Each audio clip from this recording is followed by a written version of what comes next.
ఎప్పటినుంచినో మొత్తుకునేవాళ్ళు భారతదేశంలో భారతీయ జనతా పార్టీ వాళ్ళైనా, ఆర్ఎస్ఎస్ వాళ్ళైనా ఒక నిశ్శబ్దంగా హిందుత్వం మీద దాడి జరుగుతుందని. ఎవడు పట్టించుకున్నాడు?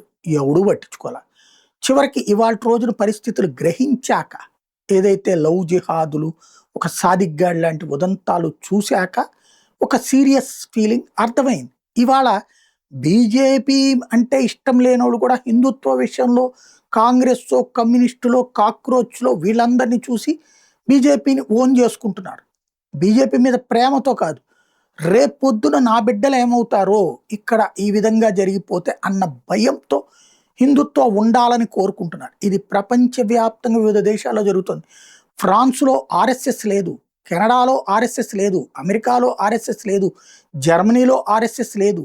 ఆర్ఎస్ఎస్‌తో సంబంధం లేని ఆయా దేశాల్లో ప్రజలు పేట్రియాటిక్ దేశభక్త ఉద్యమం జరుపుతున్నారంటే అది ఇస్లామిక్ శక్తులకు వ్యతిరేకంగా, రాడికల్ ఇస్లామిక్ శక్తులకు వ్యతిరేకంగా ఉద్యమాలు పెరుగుతున్నాయంటే పరిస్థితి అర్థం చేసుకోవాలి. ఇప్పుడు ఇది ఆస్ట్రేలియాకి పాకింది.